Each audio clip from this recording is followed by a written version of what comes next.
Hello and welcome back to Darren and Doing It. I'm Hester and I'm joined by the brilliant Ben Bowman. Ben, look at us, mate. Like twins. Look at us matching. This wasn't planned, I swear. No, So funny. I got us to the airport, mate. Yeah, you did. You did. Seb copied me, I'm saying. That's what I'm saying. Well, that's classic Seb, mate. That's what he does. Yeah. Absolute copycat. No one knew I did that, but honestly, when I saw it, because I was thinking it's going to be like 70 quid, I was looking at it being like, just move my mic out of the way. I was like, that's beautiful. Like, that is unbelievable. And then I looked at the price, I was like, 35 quid. I was like, that's doable. Yeah. That's doable. Might get two. Might get two, yeah.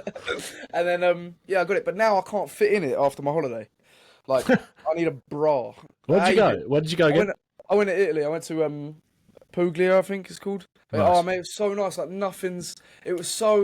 it was literally just chilling. I didn't deserve it. I've done nothing to deserve that. But it was just chilling for like 10 days, a week. No, a week. But so much happened, mate. So much fucking happened. It was the longest. You left the country and Spurs just like yeah, everything. I was literally in this nice traditional Italian town. It was an evening, and my dad just shoved his phone in my face, and I was like, what? The fuck? Daniel Levy has left the club, and it was the most outrageous, mentalist sort of out of nowhere thing. What were you doing when you got that notification? I was literally just sitting on the sofa. I had the same thing. It wasn't even me that saw it. So I live with my girlfriend and her brother. And her brother literally said to me, I was like, his group chat, I think, was going mental. Because all his mates are Spurs fans. I'm like, oh, wait, what's this just happened with Spurs? So I looked at my phone. I was like, oh, my fucking God. Literally, as soon as it announced, I was like, Jesus Christ. And then I went live on YouTube kind of sort of straight away. And I was just like, I didn't really know what. It was like someone had died. It was a bit like fucking. I just got so used to it for so long. I was just like, what's happened here? It was like, but no, it was nuts. I didn't really know how to kind of, because you'd naturally excited, but then you're also like, oh, okay, right, what's actually happened next? What happens next? And well, that's the thing, because I was gutted. First thing I thought was, fuck, of course I'm away, because I just wanted to talk to you about it straight away, and emergency pod. I know, yeah, and I've listened to so much Spurs content over the last week, as all of us would have done after that news. Yeah. And I don't want to regurgitate everything that's been said, but we have to talk about it. It's one of the biggest things that's happened to our club in fucking years. I feel like that's our thing now. Every time there's unbelievable news for Spurs, we're just not there. Yeah, it's like we won a trophy after after how many years? 17 years. Levy leaving, just silence from us. Yeah. And then a little bit of transfer news, we're on it, mate. yeah. Well, who's getting someone's getting linked to fucking I don't know Ademola Lookman gets linked. Podcast now. Yeah. But mate, we got to talk about it. So it's been over a week. It's been over a week, I'm pretty sure. How are you feeling? I think it really set for the game at West Ham because you saw there standing watching the game was Vinay, and was that Vivian and Charlie? Yeah, I think so. Charles Lewis, Vivian Lewis, or Viv as they like to call her apparently around the club. Yeah. So and then I was like, oh my God, that Daniel Levy isn't there. I got a weird thing of every time I watch a game at the ground, I'll always sort of just look out for Daniel Levy. I'll always be like, oh, he's right by that cock. Look at that cock. And I'll be like, oh, it's Daniel Levy.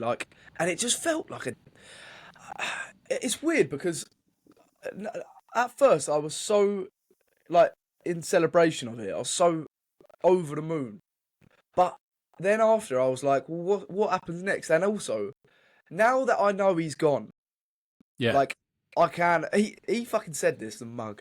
He literally, and it's true in my case. You can appreciate what he's done. Now he's gone, but it was the dread and the frustration of it felt like a dictatorship by the end of it, and it felt like he'll never leave sort of thing, and that's our future, and that it felt like we were just stuck, and that was the frustration. So it was more, I don't care about what we have done, let's kick on now. But now that he has left, and hopefully there's the expectation that hopefully we'll kick on with everything we're hearing. Let's see how that turns out. But it's it's so exciting, but I do now feel like he did do a good job but he just reached his peak, I think. Yeah, I think he took Tottenham as far as he could. Like, Yeah.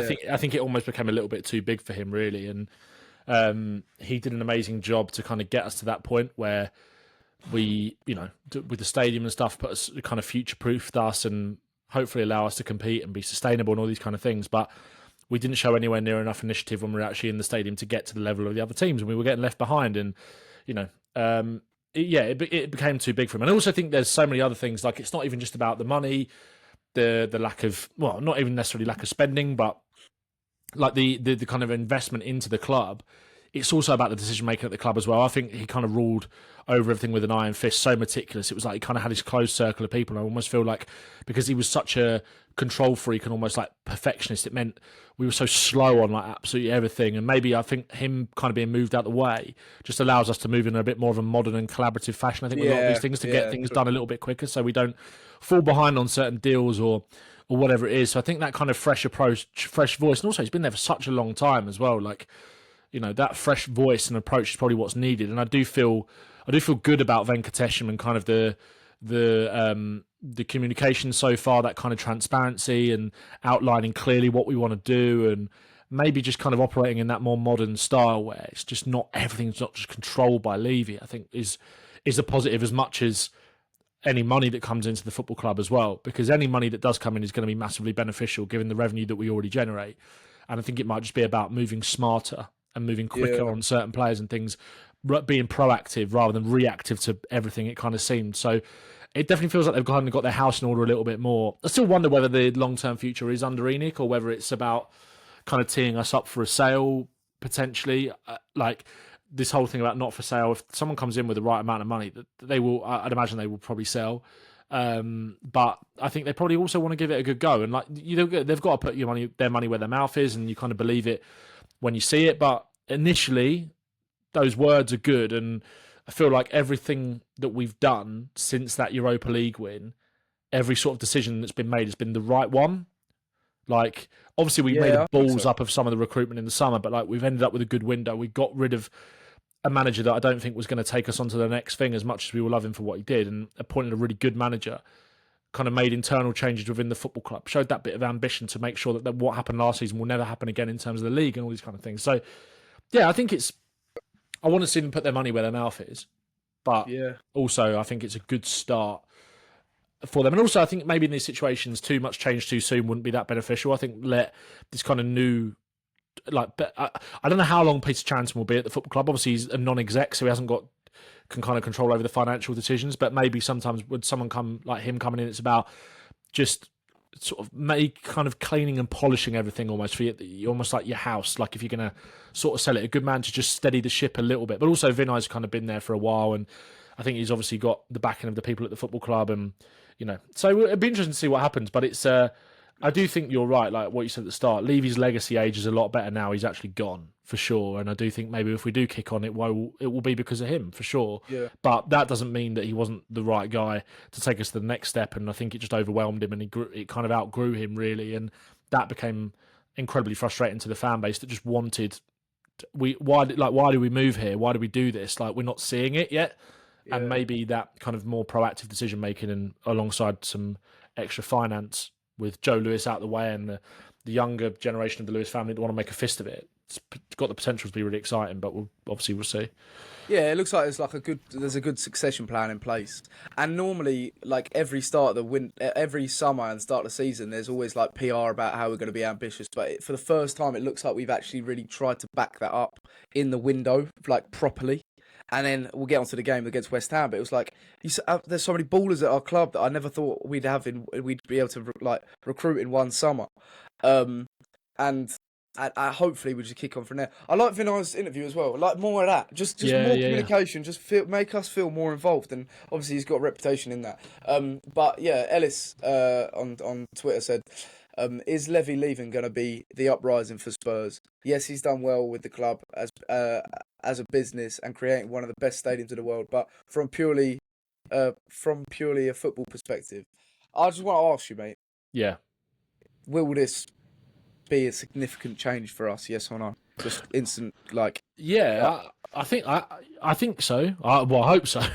And I've got a good feeling about it. Obviously, kind of any sort of big change like that is kind of a bit scary, and you never really know what's going to happen and what it's going to lead to. But I do think it would be a good one for sure. Like we don't need like it also like kind of removing Levy. It might like even in terms of extra revenue streams, they might be more proactive about getting a naming rights deal and all this kind of stuff that's going to help set us up and add more revenue on top of what the owners might put in themselves anyway, which they need to do more of, like unacceptable levels last season in terms of being 16th, I think it was, in terms of owner investment in the Premier League. Like I know you can put that against what they acquired the club for and all this kind of stuff, and Liverpool weren't that much more than us, but look at what they have gone on to do this season when they have got to a position of strength. They've massively kicked on, and I feel like that's one of the biggest criticisms of Levy at Spurs, is that when the iron's hot, we haven't really struck, and there's been reasons for that and valid excuses at times, but it almost feels like they have just become excuses.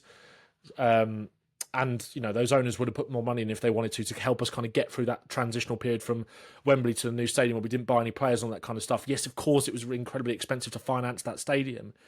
But if they make sure we don't want to fall behind, and I know they're thinking about the long term and all these kind of things, but as fans, you want to win, right? And when you're in a position where you've got a really good team that kind of just regressed because of the lack of investment, it's incredibly frustrating to watch a period of a really good team kind of waste and just go by really without winning anything. So hopefully we make sure that doesn't happen again. And we're here now, and we're here in that stadium for, you know, the rest of our lives will be there. So yeah, there's a real opportunity to do something good now, a real opportunity. And I think other teams should be a little bit scared of what that could look like. Do you know what? I just think, fuck it. Like, we got nothing to worry about now. Like, nothing. There's no evidence that it's going to go to shit. So, and I heard you on a Fight O'Clock this morning, or yesterday, but I listened to it this morning, about how you were saying that it was in the away end of the West Ham game. Like, there was such a good atmosphere of just everyone behind the team. There's no sort of like external sort of issues or worries that were bringing the mood down, like Levy or Levy out chance, all this stuff. It was just, we have no idea what the future has in store for us. Let's fucking go for it. But exactly, but we had an idea of what the future was in store for us with Levy at the sort of in charge and holding the power. So it's just like, it's the unknown and it's exciting. So just fucking, let's just enjoy it. Just enjoy it. Just enjoy it, man.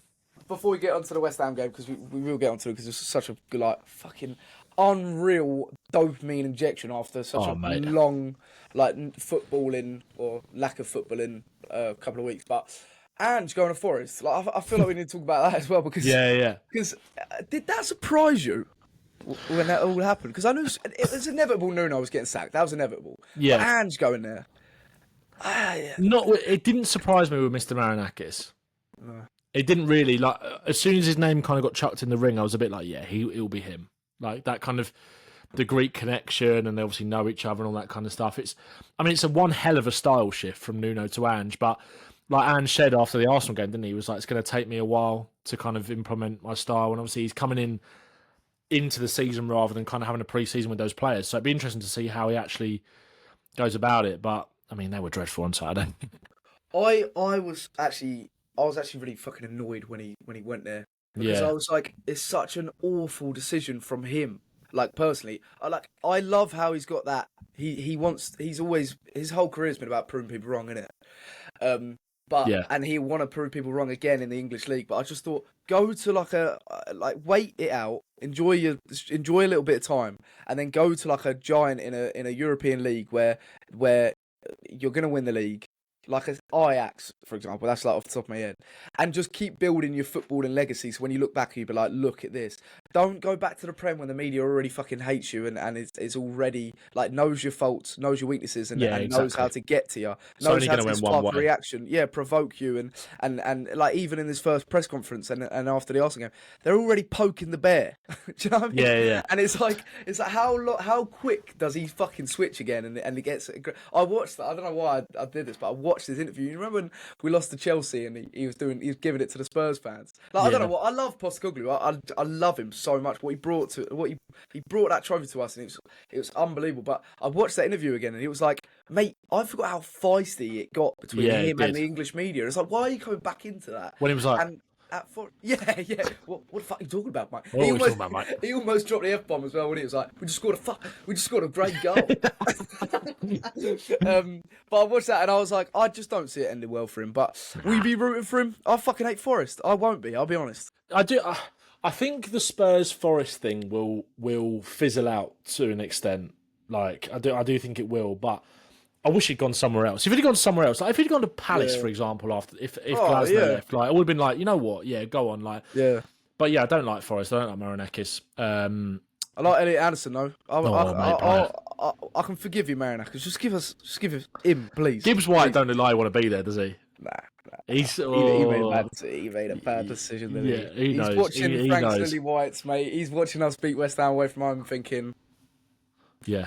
Sorry, Morgan. We've got Xavi now. Still wouldn't say no. Do you reckon any future? I wouldn't be surprised if we go back in again. Really?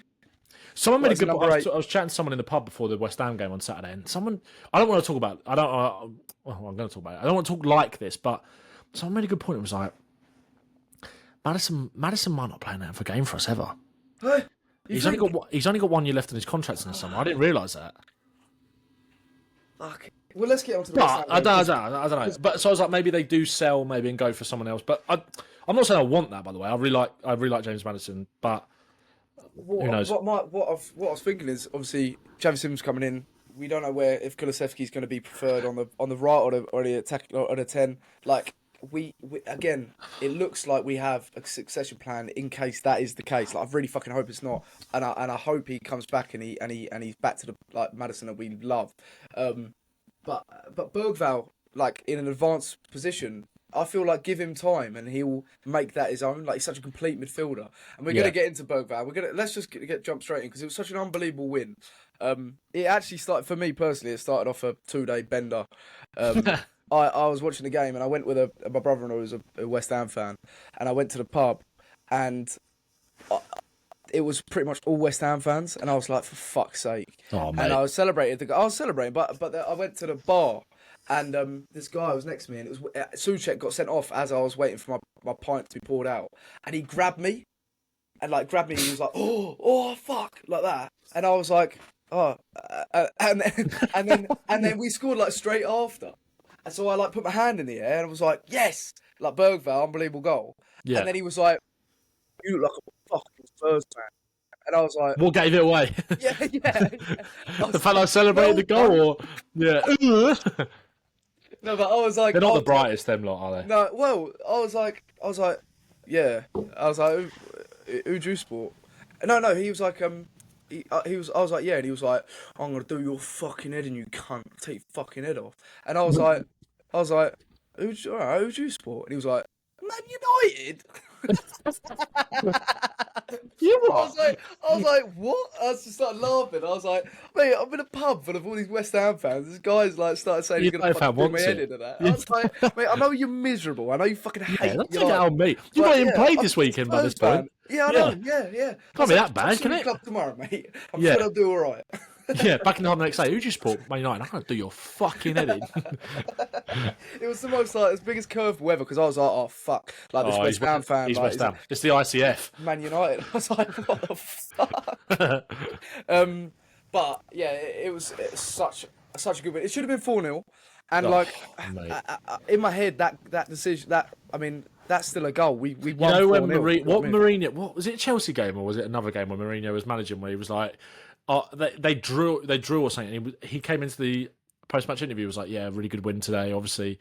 And the guy and the interview was like, what, you drew? And he was like, no, you scored 2 perfectly good goals. What are you on about? And it was like after they had like a dodgy decision go against them, and I was like, that was the same attitude. It was like, no, it was 4-0. Yeah, we won 4-0. Yeah, we won 4-0. I'm sorry, there's not much I can do about that. We won 4-0. Yeah, we scored 4 perfectly legitimate goals, so we won 4-0.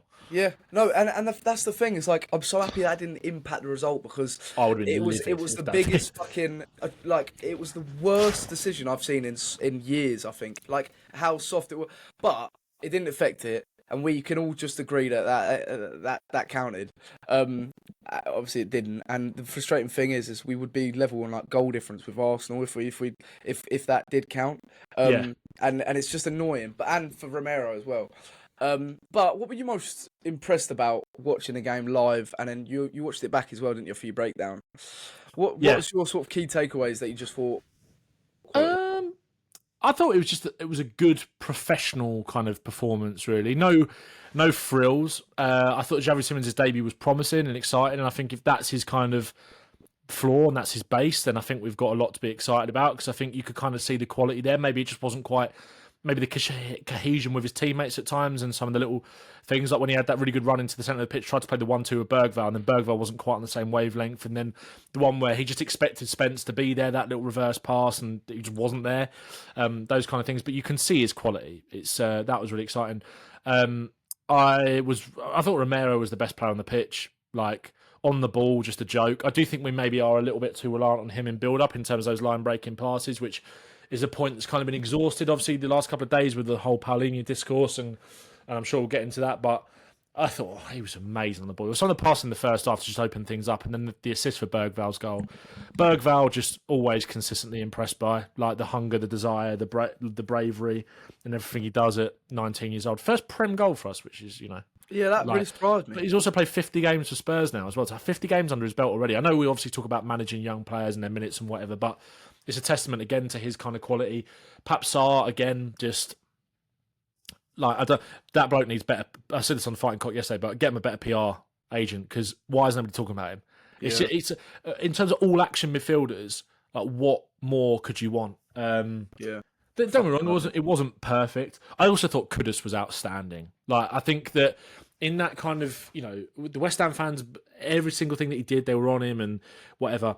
I think I was talking about this with Seb earlier. When we were talking about on Bottle Job, we were talking about Jeremy Doku and like how people get really irritated about his lack of end product and all these kind of things. And I just think, like, I don't think it's that big of an issue with Doku. And I think that some people are having frustrations with Kudus as well. Like, I saw some people joking, being like, mate, you're really good, but I'm taking you out my FPL team. Like, what's going on here?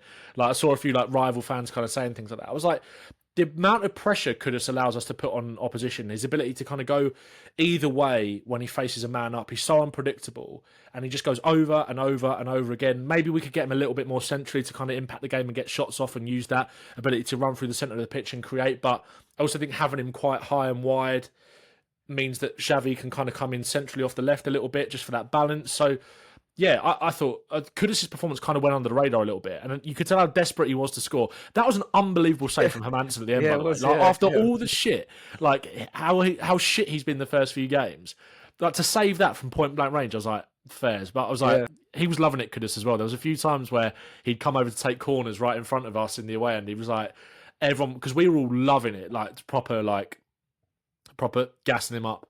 Obviously, where they're all booing him and stuff, he was just smiling. He just kept looking at Spurs fans, just like smiling. Fucking wankers. At what point do you think because every time he got the ball, it was just like massive boos, like around the whole stadium. At what point did you think he did a touch and went, where the fuck did everyone go? Yeah. 2-0. 2-0. But yeah, after that stadium is so shit. Like, I hate West Ham, but I do feel sorry for their fans, man. It's a disgrace, that place. Well, the only thing they got to celebrate was like blocked cross against Kudus. I know, it's mental. Was like, yeah, come on. I was like, all right, that's so wet, mate. He was taking a piss as well, Kudus. That little touch over. I don't know if it was over Diouf's, that one, and then the one that he did first time over. Oh yeah, was it Diouf's head? It wasn't Diouf. I was going to say, because Diouf's quite tall. I was going to say, I don't think it was. But I don't know. I'm not sure. Whoever was playing on the left hand side at that time, he just first touch flicked it over his head. I was like, mate, fuck. It was like the Gravenberch one yesterday. Did you see that? No, I didn't. Against Burnley. I didn't. No, it was impressive. Like, I think there's still things to work on for sure. Like, a lot's been spoken about the build-up and how can we improve that, and maybe we didn't create loads of chances from open play, but I also think we really pinned them in and sustained a lot of pressure in that first half as well, and the goal was coming. And also, we're improving on things. The most important thing is that we're improving on aspects of the game that we most needed to after last season. Like, Ange, I think, spoke about... Frank spoke about... after the game, he was talking about the amount of defensive work we've done so far in pre-season, how well Matt Wells has done to kind of coach that side of the game, and that was the biggest thing we needed to improve on last year. So if our attacking patterns are going to sacrifice a little bit because of that at the moment, when you know that we've got the quality on the pitch in Kudus, Simons, Odebear potentially as well, like all these players to kind of produce maybe moments of magic off the cuff, even though our patterns might not quite be where they want to be, that's still encouraging. And also improving from set pieces to break the game open a little bit more as well. Just like, these are the bigger things that we need to improve on. All of that other stuff in the build-up will come. Like, maybe it will be improved a little bit even more when Xavi Simons plays centrally anyway, because We know that he likes to drop deep and kind of receive between the lines to kind of get us out of a press. That can help us and all those kind of things as well. So I'm more happy, rather than being concerned about what we're not doing so well right now, which I think there are valid sort of little concerns about our build-up and all these kind of things. I think I'm far more pleased about the stuff that we've improved upon from last year. Yeah. Like we ain't won there in 6 years. The fact that we were that threatening from set pieces, that totally blew the game open. That's right. Like I knew as soon as we won 1-0 up, after what West Ham had done so far this season, every time they concede a goal, they just capitulate. Yeah. So I knew that once Sarr scored that goal, and again, it was obviously something that they'd worked on. Like they spoke about it after the game. You could see when they were celebrating, pointing over to the bench, saying, "Yes, we worked on that." It was like they'd obviously, we knew there was an area of weakness at the back post and the way the defends only and all these kind of things. So I'm really pleased that our defensive floor is getting a lot higher, kind of making us compact and solid first.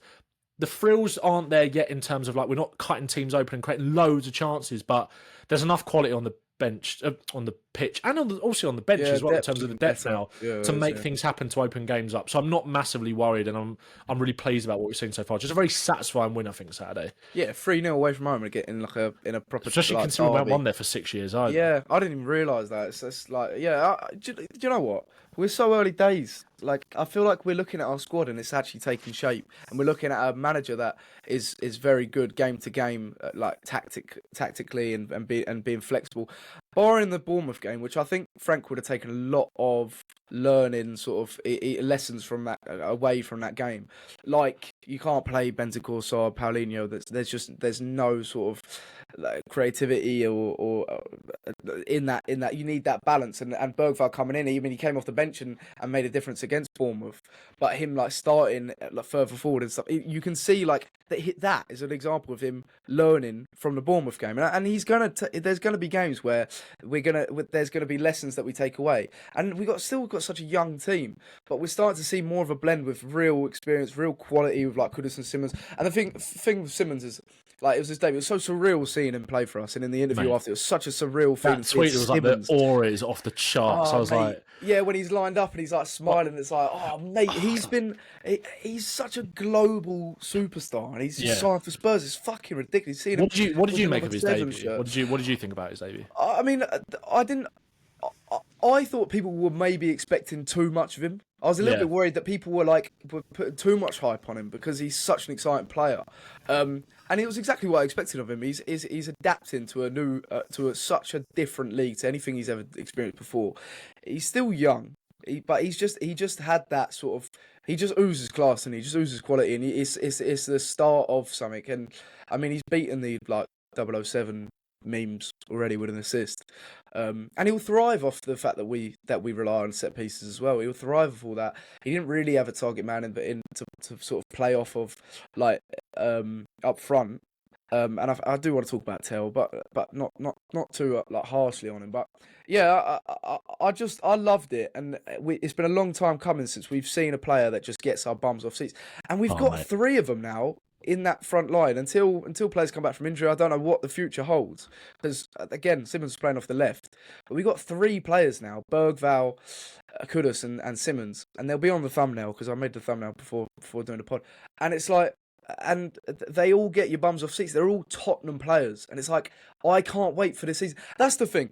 Thomas Frank, pragmatic manager. I know he's very direct. He wants to win, and teams score a lot of goals under him, but above all, there's a big element of pragmatism there. Yeah. But we've still got the Tottenham flair, that Tottenham sort of tradition and identity in our personnel, in our profiles, in our players.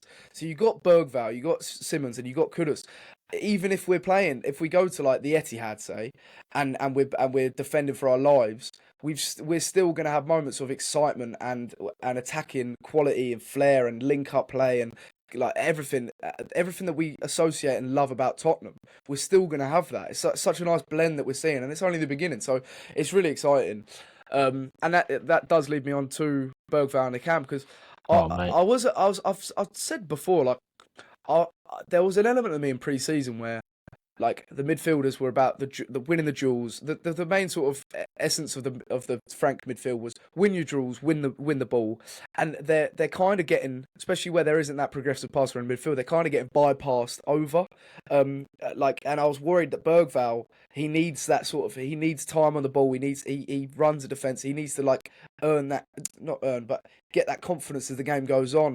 He wants a lot of touches, feel himself yeah, into the he game. does. Yeah. And my worry was that he wouldn't have that under Frank, but him playing in the 10, I guess it's the 10. It's a very hard working up and down midfield and so box crashing and stuff like that. But him working in the 10 allows him to be more.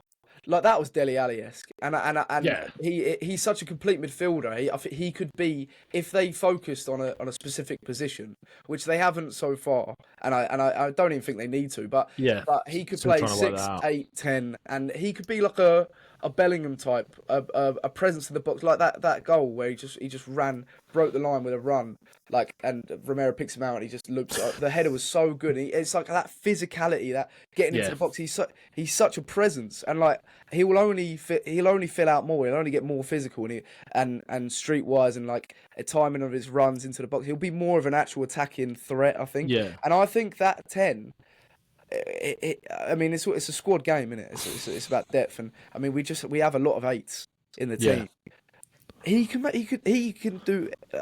do some like special things in that position. He can make that his. Yeah, I agree. I think the Bellingham comparison is really interesting because I think someone made this point last season about his Bergvall's physicality, and because I think he's like young and blonde, like he's still got that sort of babyish face. Like he's not like you don't think of him as that big necessarily. I think he's as tall as Bellingham. Like, and because Bellingham's like, I don't know where it's like he just looks older, a bit more like sort of like. Yeah. Oh yeah. Well, yeah. Obviously, but like, do you know what I mean? I think he just like looks more of a man. I think people don't like. I think they are quite similar. I think Bellingham's obviously. I think he's like gay. He kind of. I don't know. Maybe not. But like, I think he can be that sort of all action midfielder, but contribute with like quite a lot of goals. His composure in and around the box is good as well. You saw that for the third goal. Like good feet in and around the box. Like I do think sometimes Bergvall suffers from the fact that he wants to do everything at like 100 miles an hour. Maybe you kind of want him to slow down a little bit, but there is so much value being had in having a player like that as well that just wants to play with that intensity and is brave. Like, so I think sometimes that's what we're missing a little bit. Like, and I don't think Bergvall is like the line breaking 6 that maybe Spurs need. I do think maybe we do need to recruit more of a passer in there. But the fact that Bergvall will come deep and want it, like he wants it under pressure. He's not scared of anything. And you know, like obviously we spoke about it about Simons as well. And obviously there's been this massive conversation around Florian Wirtz at the moment. And bear in mind, both those guys are older than Bergvall. And I know Bergvall's played 50 games for Spurs and all that now. But you know, everyone talks about like this adaptation period for the Premier League. It's incredible what he's done in 50 games for Spurs. Yeah. Like, he's incredible. Coming from the Swedish, like, second division. Oh, no, first division. I can't even remember. Like, but even then, it's like such a jump. Like, it's insane what he's been able to achieve so far at Tottenham and how everybody's looked at him and gone, who the fuck is this kid? Like, I know, obviously, like... Yeah. I know we need more of them little blonde bitches. Like where we could get more of them from? It was like I do think that I know obviously Wirtz and Simons and all that are kind of coming with more of the pressure of the price tag and all that, so that kind of has to be factored in as well. And Bergvall was what, a £10 million, very smart buy, but it's amazing what he's achieved so far. Like absolutely incredible, and he's a hell of a player. And the fact that we got him and Sarr for a combined basically £20 million and we're nowhere near seeing them peak yet. Sarr's 23. Like, well, and Paulinho, considering as a loan, that midfield was that like 20 mil. And also, like, for all of Paulinho's maybe weaker parts of his game, like, that intangible quality of that experience that he adds alongside a lot of youth in that midfield is so undervalued. I think. Yeah, that's like, true. Yeah, I just that kind of balance of that, because sometimes Bergvall can be a little bit of a headless chicken at times. Because, like I said, that wanting to do everything at 100 miles an hour, and I know Paulinho's quite. Yeah, he is very eager, and it's a bit like Dele sometimes, where you might see him get himself sent off or something like that. Like, it wouldn't surprise me if Bergvall did something like that at some point, just because he's a bit overzealous sometimes. But that's great. You can, like, I don't know. He's such an amazing talent, man. And I do think, like, I think a lot of people. I made a video about this on when I got home from the game on TikTok. I was kind of talking about the fact that Bergvall got a lot of praise last year from neutrals because everyone was a little bit like, who like, who is this kid? Like, Spurs are so shit. He's like the diamond in the rough. Like, oh my god, this Bergvall guy's quite good. Like, then it kind of made people forget about how good some of those players actually are.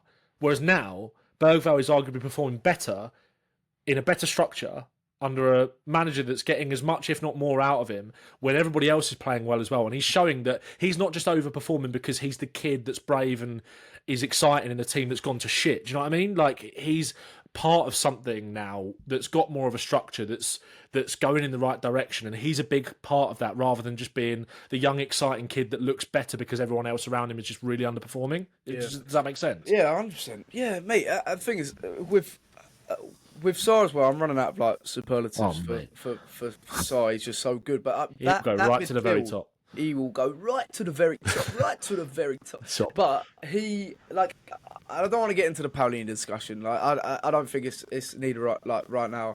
There's been a lot of discourse over it, and it's Kish. What are you playing at, mate? No. I'm He's joking. been called out enough. He's already dead. Stop. I love Kish. But like, there's a lot of discourse going on, but that minus the ball progression in the midfield, that midfield three is a very Thomas Frank like midfield three of like physicality, like energy, but I mean, Uz's class as well. Like Bergvall, Sarr, like, how the fuck have we ended up with 20 mil? Like, we got them for 20 mil, and I mean, they're going to be there for years to come. Like, they're both on long-term contracts, are they not? Like, they're going to be. Yeah, but Bergvall. Bergvall hasn't signed a new contract. Yeah, Bergvall did. Yeah, Bergvall. I'm thinking more has Sarr. When did Bergvall sign a new deal? Was it just before? It was the end of last season, I think, and then he won the. It was like exactly around that same time. Yeah, you're right. Yeah, you're right. Dopamine just everywhere, like fucking dopamine. Just give it to me. Do you know what I mean? A doggy did, didn't he? A doggy signed a new contract like 6 months into being at in that first season under Ange. I feel like he has. I hope so, mate. I feel like he has. Oh yeah, he did. He did. Yeah, I knew he had. January 2024, he signed one. Yeah, in the first 6 months of Ange. Okay, so that's the thing. Like this is going to be our midfield for years to come. They're only going to get better and better and better, and more used to every type of game. They're going to get more experience in the Champions League. I can't fucking wait to see them two like in Champions League, and that's when you put to the test of like other incredible midfields, and they every time they're up against incredible players, they hold their own. I just can't wait to see them and kick on. They'll be like two faces of the project going forward, I feel like. Yeah, agreed. But on Tell, another young player, I don't want to get too harsh on him, but we have to. I do feel like we have to just give him as much time as possible. We said last pod, the fact we didn't sign a left winger, and I know Simons can play left wing, and I expect him to. I called, apart from Tell up front, I called that in the last pod. Like I said, I want to see Bergvall, Sarr, Paulinho, Simons on the left, and Kudus on the right. Yeah. But like long term, Simons. I mean, the fact that he's versatile is brilliant. But I do see him as a midfielder, not a winger. But he's going to be, especially if a doggy comes back as left back, and like not taking anything away from Spence, but he's going to take up that half space in between left wing and attacking midfield. Anyways, like he'll have that more freedom to come inside more, and link up in almost like a box of him, Bergvall, Sarr, and Paulinho, which I'm looking forward to seeing when that does happen. Yeah, the kind of structure of the team was quite similar to what I remember kind of the first pre-season game under Frank, where kind of built up in that back three with a doggy high and wide as the wing back, and then the left winger was kind of playing more as a 10. And I think if we'd had a player that was more I actually think Jed Spence's ability to attack on the left-hand side is actually underrated, but I do think there were slightly too many times where he wanted to come back in on that right foot, and it wasn't quite like it was breaking down a little bit. But I've seen him go to the byline. I've seen him be able to do that and go both ways. But it was almost, for whatever reason, on Saturday, it just kind of, he wasn't really doing it as much, and that was quite frustrating. So I think if a doggy was playing, but then again, you could make the argument that maybe they wouldn't have, West Ham might have been more aware of that and wouldn't have been as happy to kind of maybe put Spurs to, I mean, whether they were doing that or not, I don't know. But obviously, a lot of the stuff went down the left-hand side, partly because they were probably doubling up on Kudus to try and, a bit like Bournemouth did, to try and keep him out of the game. But Simons adds a bit of a complication to that. But we did get a lot of chances where Simmons had Spence going around him, and it was just like, if that was a doggy, like, because he can just have that, everything's just more natural in terms of the angles as well. And I think where Spence is a bit bigger in terms of his frame, maybe he has that difficulty turning back a little bit at time, or sort of, I don't know, the angles just aren't there for him as much, maybe. So, I don't know, like, I think you're right, though. I do think, I said this on the Fighting Cock yesterday, and I don't wish this on Porro whatsoever, because I think he's incredibly underrated, undervalued member of the squad, right? But where he's been so durable under Ange and has played basically every single game under Ange and never got an injury, it almost needs him to get an injury to really test what it's going to be like with what it could be like with Spencer and a doggy, because I don't think we're going to see that much other than that. But I hope that doesn't happen, by the way. It's just such a privilege having those. Yeah, it's a really good problem to have. And having Spence that can play left and right. But I know what you mean about the balance. Like that's the point we're getting across with Simmons on that left wing. Like it would work better, not with taking anything away from Spence, but with a doggy just from that, just from being left-footed, a doggy being left-footed. But yeah, I know what you mean. I was talking about Tell though. Like Simmons playing on the left. Tell being like not full striker, because we heard Pletterberg being like, he is a striker. He's a striker. Fucking hell, guys, listen to me. Fuck. You're not listening. He's not a winger. He's the striker. He's not a winger. Yeah, but he was up front, and he's not ready to be a striker. That's my opinion. Yeah, I'm excited for Tell's future. And you saw it in the international break with him for the under-21s, with how incredible he can be. But in the Premier League with the centre back, he did look a little bit. Well, he just wasn't really involved in the game, and you could see he was trying. He was obviously fighting off the injury and stuff like that. That he got the knock he got. But I just think, like I was saying, like without that signing in that winger signing on the left, without us signing Savinho or Semenyo or whoever we were going for on the wing, like this is his time now. He's got a period where we're gonna have to rely on him. We're gonna have to rely on Odobert. We're gonna have to rely on Johnson on the left, whether we like it or not, and just to give them that proper tester and see if they can. If not, there's no rush with Tell. Like he's 19 years. Is he 19? I think he may be just to turn 20, but yeah, 20. same. He's same 20 difference. years old. Like, worst comes worst, he goes on a loan and gets game time and confidence and all this stuff. Like, there's no stress about it. It's just because I think he's come from Bayern Munich that there's pressure on him to perform. Yeah, it's like I really don't see a problem with him. I'm not expecting anything mental from him.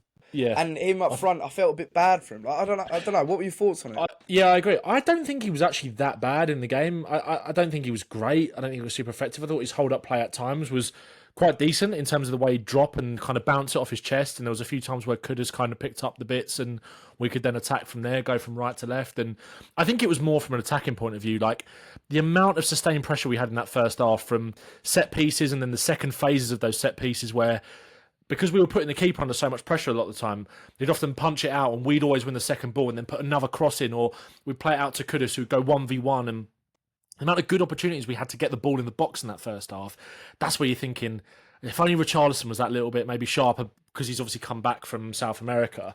It was like a perfect game for Richie, just because I just don't think Tell has that knack yet of finding that little bit of space in the box. I think you're right. Like, he's not a striker right now. He's not a striker. I think he's better on the left-hand side where he can kind of get into those central spaces. And I think when we did make the change, he looked a bit more comfortable out there, to be honest. I know, obviously, Odobert came on. Tell did move over to the left, didn't he? I'm not making that up. Oh, yeah, I think he did. He looked just a bit more comfortable over there. And I think naturally he does, because he's kind of facing the goal. Like, we saw it when he came in under Ange and he was playing with his back to goal as a striker. It was like, that's not his game yet. Just let him kind of like... let him develop. It's difficult for these players who are kind of half in between something and half in between something else. It means a lot of the parts of their games aren't going to be as refined as a player who was just a striker would be, right? Or just a winger would be. It's kind of the you get the gain from them being versatile, but also it can be quite frustrating as well, because it's like when you're watching him sometimes play up front, you're like you're tearing your hair out, because it's like that's not where he is yet, and he might get there. And like you said, I'm excited about him, but I just don't think. Right now, I just don't think he's got that ability to kind of occupy defenders and find that little bit of space in the box. I think he's much more comfortable picking the ball out on the left-hand side, driving inside and running at defenders. So yeah, no, I thought he was. I didn't think he was that bad. I just think that it wasn't the sort of game for him. Like Richie, I think would have made more of a nuisance of himself if, with the amount of crossing opportunities that he did have, and just think that little bit of movement. That's what Richarlison feeds off.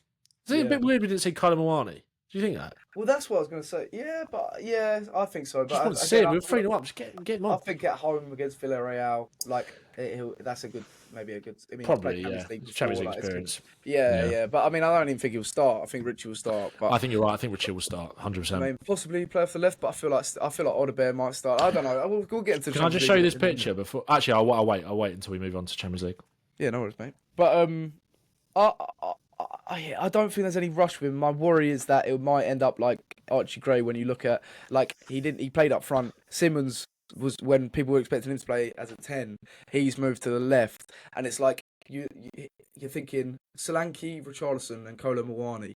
Where is he in the pecking order there? And it's like it's the same problem with Archie Gray. Bit of a victim of his own versatility a little bit. Yeah, true. Yeah, that's true actually. I didn't think about that. But also it's like it's the pecking order, and it's the blockage of players ahead of him and blocking his pathway. And does Gray and Tell like need loans? Like if they're not going to get solid game time, and what you don't want is derail their confidence. You want them to get games week in, week out to learn and get sort of physically up to, no, I'm not talking about Gray necessarily. I'm more talking about Tell. It was just another example of like game time for a young player. Yeah, it's game time is the big thing. Stagnate their development because they're not quite ready yet. And if we've got other profiles, if we've got too many players in the way, how like is a loan best? But again, one game and he wasn't even that bad. I don't know why I'm overreacting. No, I think it's a decent. It's worth talking about. Yeah, but like I said, like you said as well, I actually thought he did. I thought he did okay. Like, it's just I don't think that's his game really yet. It's just the pressure of he come from Bayern and he was so sought after. Yeah, if we'd have bought him from somewhere, I do agree. But these are things he can't really control, and he's just got. I do think I liked his quotes after being missing out on the Champions League squad, and he responded really well. Obviously, those two really good finishes for France, and you can just see quality-wise and technically, it is there with him. It's just about getting him in the right areas, kind of playing him in the right way, giving him enough minutes where he feels like he's part of something. He's not kind of just being cast to the side, and kind of keeping his confidence at a good level. So, yeah, exactly. Yeah, his mentality's top, isn't it?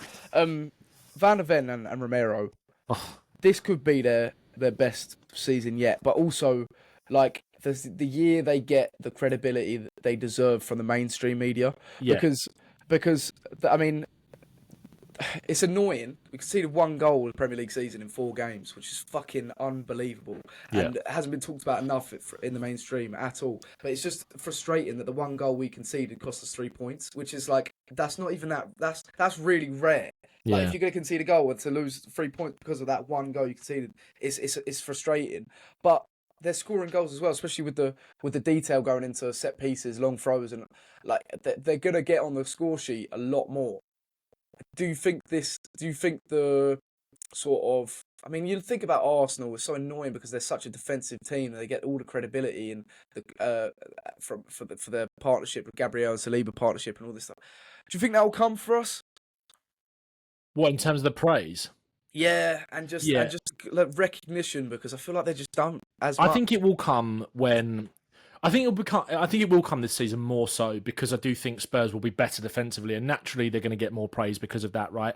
I think Van der Ven has always been rated by everyone outside of Spurs and the mainstream because he's such a freak of an athlete, and I do think people go, yeah, well, he's really good, and like he's so unique and all these kind of things, where he gets the praise, where it's Romero that massively kind of flies under the radar. Romero's never going to get the praise because we finished 17th last season, conceded a shitloads of goals, even though he wasn't available for half of it. And obviously before that, everyone couldn't shake off the rash and reckless thing, even though in Ange's first season, he was arguably our best player and all that, right? It's interesting you say that because Romero did the press conference with Frank today for the Villarreal game. And he said, I think I get a bad rep. I was taught to defend like this in Argentina. I love this game. I have this inside. I don't have anything against any player I come up against. I just defend this shirt and badge. This is my style of play. It is in my blood to play like this. You wouldn't change your style of play given where I've got to in the game. That's my centre back. That's my captain. So much. I've run through brick walls for that bloke, and I don't even think I have a conversation with him. Yeah, he does. He does. He's You just wouldn't like get a conversation with him. yeah, Run through brick walls. yeah, like you. Just See that wall passion over there? and aura. You put him over there. Yeah. But I think it will come naturally as we get more defensively solid and there's less of a focus on how bad we are at the back. And even though, like, yeah, but it's the thing is, right, it's the on the ball stuff. He just doesn't get the praise. It's mental how he doesn't get any praise for that outside of Spurs fans.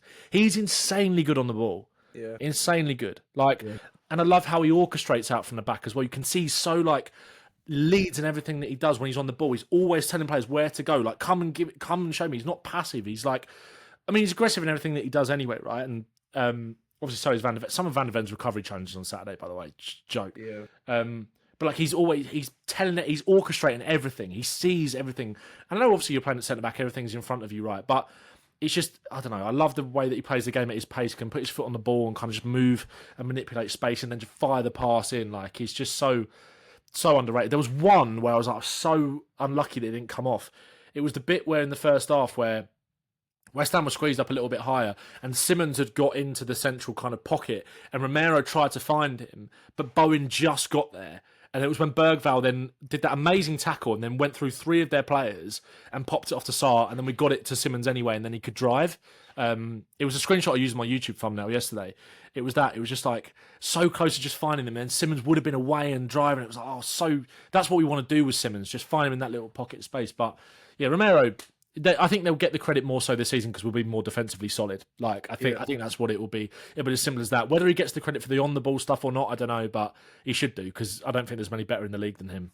When you're looking at squad depth, though, for like as a segue to Champions League competition, you don't want a drop off in quality in your Champions League team. Like you want rotation. You need to find the sweet spot between rotation and still having that element of quality and competitiveness, because it's just as big as the Premier League, if not bigger. It's the biggest competition in the world. So the one thing I'd say we need is another centre back. I mean, it's just the way it is now. And Danso's incredible, but like there's still going to be a drop off from Van de Ven and Romero to Danso and whoever's next to him, whether it's Dragusin, Takai or Davis. And again, only Danso, Romero and Van de Ven have been put into the squad. And Davis? And Davis? Yeah. So, but it's like that's such a drop off still. Like, do we have a dilemma? And I think we might have spoken about this before about that, like the Kane dilemma of like getting a striker in. Or did Ali Gold say that? I can't remember who the fuck said this, but it's like it's really hard to buy a backup striker when you've got someone who knows they'll play. They're not going to play, and it's like the same with like a centre back. And we found that in Danso, which is incredible, but still not as good on the ball as Romero. We need a player as good as Van de Ven and Romero to come in on that left-hand side of the defence. But how do you feel about that? Like, do you think that might shift Van de Ven left back? Do you want to disrupt that partnership because it's so good? But when you're looking towards the Champions League, like we do need that. Like if we're going to be in these competitions. This is where I look at Arsenal and I'm quite just envious of the way they've been able to, like, I know we all joke about the amount of centre-backs and stuff that they've signed, but they don't really worry about that.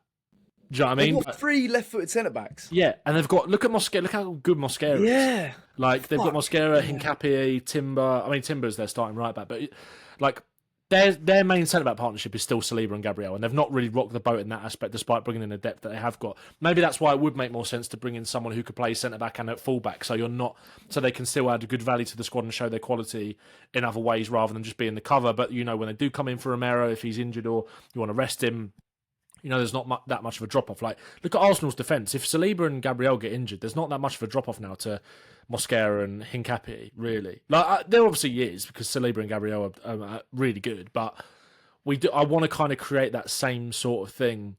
And maybe it's kind of, that goes in sort of parallel with as we maybe grow as a club and we kind of start to change that mentality a little bit and we don't worry as much about these conversations and we just appreciate it for the depth. Do you know what I mean?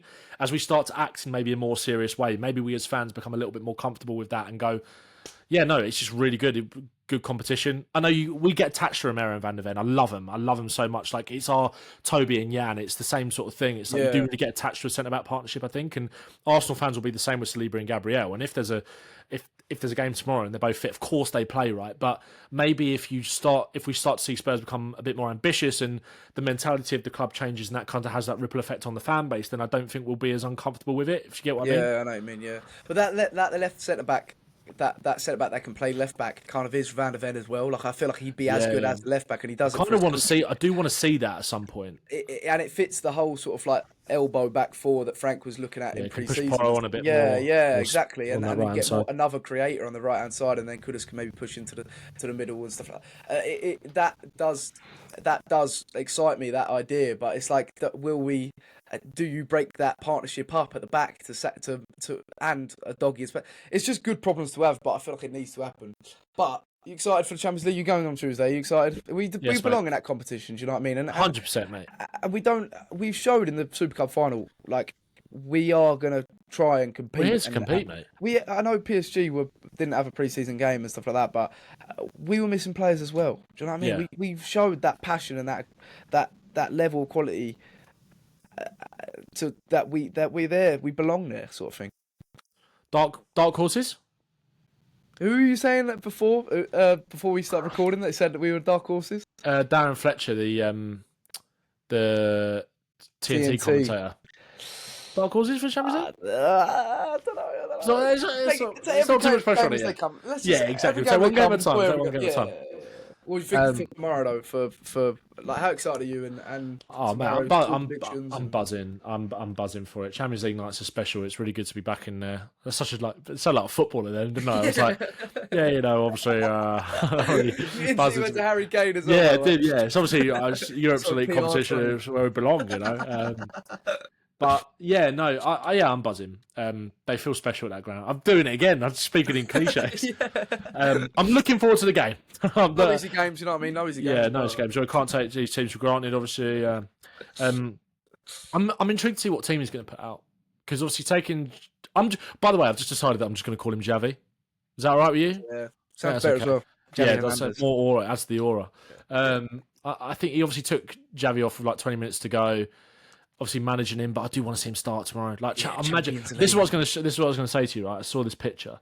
Imagine this under the lights tomorrow. Yeah. Yeah. Richarlison up front. I think he will start. I predicted earlier that we're going to win 2-0 and Richarlison's going to score a brace, just like he did against Marseille. Yeah. Look at this picture. Look at this. This is what I want to see tomorrow. Why don't let me share Instagram? There we go. Look at that. Let me have a little look at this, mate. Odebear, Kudus, Simons. That little free. Oh, mate, I see the vision. Champions League nights at the lane. Ballers. Oh, mate, don't. Yeah. It's going to be Johnson, but don't say that. Don't say that, because that annoys me, and I've punched blokes in the mouth for saying that.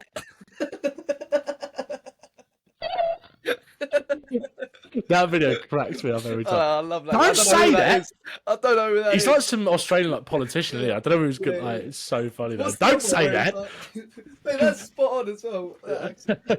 You're good at Australian accents. Your Postacoglu spot on as well. What's the other one where he's like, talking about, he's like, of sexual proclivities. But what I can't have, what I can't stand, is like 100 deaths by crocodile every year. He says something mental like that right at the end. He's I don't even know if we have got any Australian listeners or whether they just left when Ange left. I don't know. But like, please explain to us who that guy is. I know he's like some politician that's like, we need to kind of reclaim Australia or whatever. I don't know if it's like a bit like, I don't know if it's like EDL or I don't know what it is, but he says some funny stuff.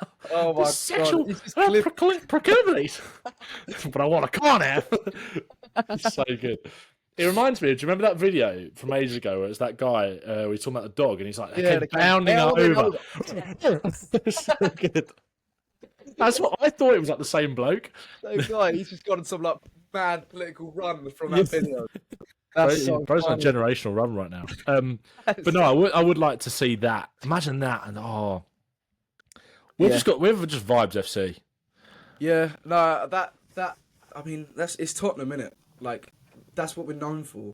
Yeah, Kalamawani? And Kalamawani up front as well. If he came in, obviously he don't speak English, does he? He speaks French, so. But yeah. Simons, Odebear, Does Kudus speak French? I'm not sure. I don't know. I don't know whether I don't know what language Ghanaians. And his journey up to the Prem wasn't it? He was playing He's playing Holland and Holland? Denmark. Yeah, Holland and Denmark. So, who knows? But Richarlison and Kolo Muani, they're Champions League level caliber players, I think, and they thrive in and they've got the experience. They thrive in those sort of occasions. Them three behind them, if they play, and I hope they do, is incredible. Look at Frank Romero hugging me. I know, it's class. I just said something incredibly stupid. I was like, "What language do Ghanaians speak?" And I was like, Ghanaian.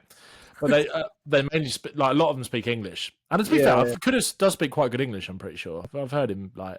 Did you see he got his little elephant chair back? Yeah, I did see that. Yeah. He's going to do that against West Ham at home, isn't he? Oh, mate. Yeah, I just think it's so exciting. I feel like now as the international break's done, first one's over. I know we've got another one in fucking 4 weeks, which is piss take. But the season kicks on now. Like Champions League, 2 games a week. Like it's exciting, and we get to see our favourite players. We don't have to wait a week anymore, and we get to see them in the same sort of like caliber of competition. Yeah. Twice a week now, and it's like you get to see Simons under the lights at Spurs, mate. like on his Champions League debut. We're back in the Champions League. Kudus, Bear, Richarlison and Muani. I don't know who. I'm guessing Bentancur will probably play. Yeah, probably. Danso will play. Do you think we were talking about this earlier? Do you think because Seb told me he deleted a tweet because he got a bit of stick for doing like this is my preferred lineup, and he put Danso in instead of Romero, and he was like getting a load of grief, and he was like, I just fucking deleted it. I was like, people can't be happy because it's like. I understand first Champions League game. I wouldn't mind if you played Romero and Van de Ven tomorrow. I also wouldn't mind that much if you played Danso. I do think though that maybe if you played Danso instead of Romero, I think I would like to see Simons centrally just to help with that progression a little bit rather than being out on the left. If Romero's done the press conference, does that mean he's starting? I can't remember. Probably. Is that how it works? It doesn't always work like that, but probably. Oh, okay. Because I mean, Danso. I think Romero and Van de Ven will play. I think they'll both play. Yeah. Maybe you see Danso centre back, Van de Ven left back. Maybe. Yeah, maybe. I think a doggy will play as well. I think it'll be a doggy over Spence. I think we'll rest Spence. To get in, not rest him, but rotate. I think he needs game time, doesn't he? So yeah. Who knows? But doggy's new headband as well. Yeah. I think Simons needs one of them because his hairline's not the best. He needs to do a Noni Madueke. 5 head. Just cover it up a little bit. Not a forehead. I saw a tweet that killed me. Did you see someone put the? Did you see someone put the preferred lineup for tomorrow on Simons' forehead? Did they? I didn't see that. I'll send it to you. After. It made me laugh. That's funny. Yeah, I don't. We're in a good position right now with like a lack of injuries. Touch fucking wood, but like the squad depth's there, and who knows who will play? Like it'll probably be Bentancur and Paulinho or Sarr or Bergvall. It don't matter. But I want to see that front four. I want to see it. Kudus, Bear, Richarlison, Xavi. Yeah. Movies will be made. Unbelievable. Mate, legends. Everyone, thanks for getting your questions in. Sorry, we didn't answer too many of them, but yeah, everyone, thanks for getting involved. Thanks for the love on the pod again, and make sure to subscribe or follow or share it to a mate. We picked up quite a few subscribers whilst we were off, which was amazing. Yeah, I think it was. Love it. Yeah, I think. Oh man. Everyone, legends. Thank you, and up the Spurs will be back after the UCL game. Bash.